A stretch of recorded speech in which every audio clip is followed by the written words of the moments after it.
With the current situation on ground, I'm very sure that if people saw this book in traffic, they would buy it in no time.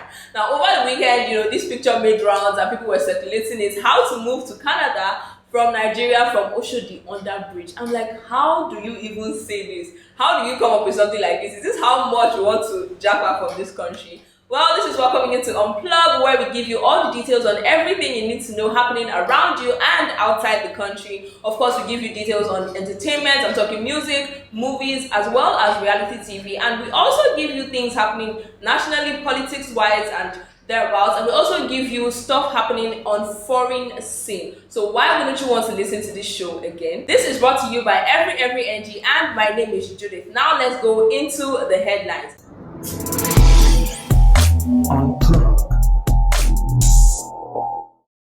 First up, let's talk about BB Naija lockdown housemate Dorothy Bachor. Now, over the weekend, Dorothy shared some good news, and according to her, her babies, and by babies she means her fans, got her a new property. I'm like, what is this love? So she made this tweet online, and people were congratulating her and saying all sorts like, oh my god, the explorers are going all out for you. Now, this is not new, because remember that during her birthday, she was gifted a Mercedes-Benz, over 25 pairs of shoes. It was just, gifts left, right, and center. So people were not really shocked that the explorers went all the way to gift her a house.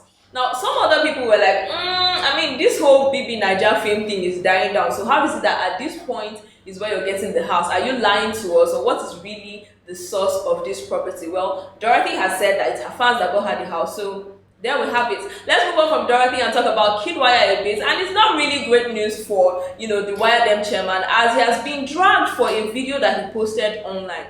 Now, Kiddwaya made a video of himself addressing the nation as a president, and he was talking about, issues of insecurity, things that was happening, especially in, his state, Benue State. Now, this could have been a good thing, but people did not feel very comfortable with his delivery. Seeing that at the beginning of the video, he had someone combing his beard, combing his hair before he started the address, and of course, people went berserk. They're like, what exactly is going on here? Are you taking us for a ride? Do you think that the issues of insecurity in Nigeria is a joke? Is it something to joke with? But Kiddwaya, although he announced that he wasn't joking, the delivery of the video kind of told people otherwise. But anyway, let's finish that and talk about the friendship between Kiddwaya and Praise.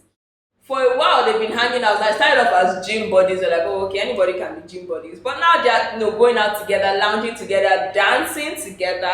And who would have envisioned this happening? Especially seeing that they didn't really have so much of a great bond in the lockdown house. Anything can happen. People can come out and be friends or enemies, as we have seen. So there you have it. Alright, we're done with Kiddwaya. Let's talk about another BB Naija housemate, Nina Ivy, and she's turning a year older today. So happy birthday, Nina. Congratulations on your new age. And more entertainment stories. Jude Ng's Okoye, that is elder brother to the defunct P Square group, has welcomed his third child with his wife, Ify. Now, they posted really cute and adorable baby pictures. Like, you can see the baby like in a cocoon. It was so adorable. Now, the couple already have 2 daughters together, and this is their third child. So congratulations to them on this one. Moving on from that, let's talk about Burna Boy and Pato Ranking. We already established that Pato Ranking is a Children's Day guy. Yes, his birthday was on Children's Day, and we celebrated him. But it seemed like other people had stuff in store for him, because while they were partying over the weekend, Burna Boy actually gave him a huge stack of cash, kind of like a birthday present. Now, for people who work in the finance industry and who have been calculating money, they assume that that money shouldn't be anything less than 1 million naira. But again, nothing has been confirmed. But you could see the huge stash. I was like, maybe I'll be doing my own birthday with the stars, so who knows? But yeah, Burna Boy seemed really happy. They were exchanging hugs and whispering into each other's ears at the club. Pato Ranking seemed really happy to be receiving the cash. Who wouldn't be? Regardless of how rich you are, when you get cash, you're always happy.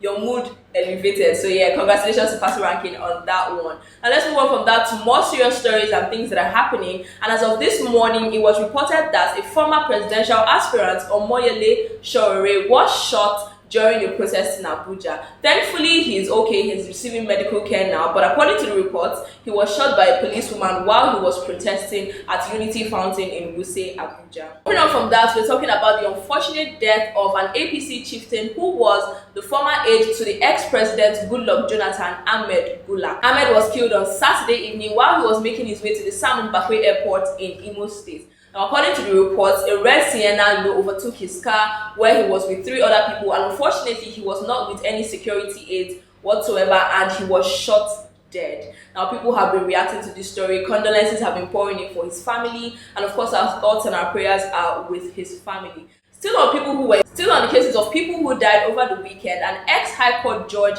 in Enugu State, Justice Stanley Naji, was shot dead in broad daylight, and this video was actually recorded by someone in his home who saw the event unfold. Now, according to the video, these people in a pickup truck, they stopped him, brought him out of his vehicle, and shot him in the middle of the road. It's really unfortunate to see things turn out like this, and of course, our thoughts and our prayers are with his family. So on this next story, it may seem as though the banditry in Nigeria is not coming to an end anytime soon, seeing that over the weekend, scores of students were kidnapped from an Islamic school in Niger State. Now, people have been reacting crazy to this story, especially seeing that the last time something of that nature happened, the president promised that it was going to be the last. Now, from there, we've seen Greenfield students, we've seen the students from Afaka, and now these Islamic pupils have been kidnapped. In a few hours after this development, it was reported that the governor and his wife traveled abroad to get foreign aid on the issue of insecurity. And then people are like, immediately this happened, we're supposed to be at home sorting out this issue. How is it that you're traveling abroad with your wife to get foreign aid? From who? On whose command? Well, these are questions that are left unanswered, and definitely would give you updates as the story unfolds. Now, moving on from that, the parents of the Greenfield students, 14 of them who were released over the weekend, have reported that they paid the sum of 180 million naira and 10 motorcycles as ransom to get their kids released. While we are thankful that these children are back home with their family, of course, people have been reacting to this story, saying that, oh, okay, 180 million, is this not you empowering these people again? What is the government doing about it? But of course, like people have said, no parents want to sit down and watch their child for 40 days be in the hands of somebody that they are not even sure of, where they are not sure of, and the treatment they are receiving, of course, was nothing to write home about. So there you have a development on the Greenfield story. Now let's move on to the foreign scene, and unfortunately we have news that the person who played Tarzan, of course we know Tarzan, everybody loved Tarzan as a child, Joe Lara and his wife were presumably dead after they were part of a Tennessee plane crash.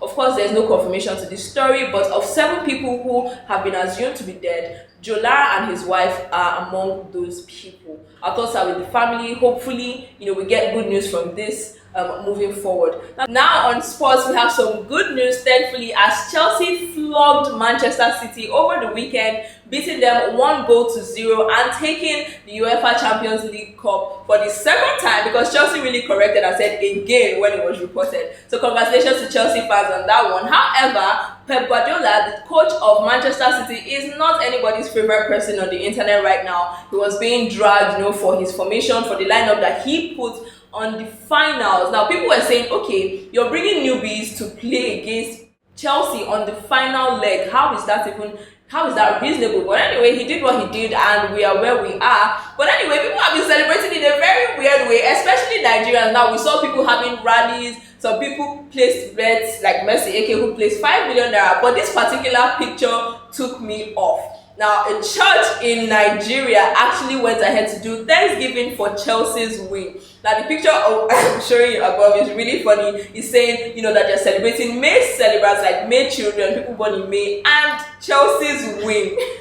This was really, really hilarious to see. But congratulations to Chelsea on their UEFA Champions League win. Thank you so much for joining me on this episode of Unplug. I had fun giving you the updates, although our lineup today was a little bit filled with sad stories for the main parts. But thank you for joining us on this episode of the show, and ensure to keep it a date with us tomorrow as we bring you more updates from things that are happening around you. Thank you so much. It's brought to you by Every NG, and my name is Judith. Bye.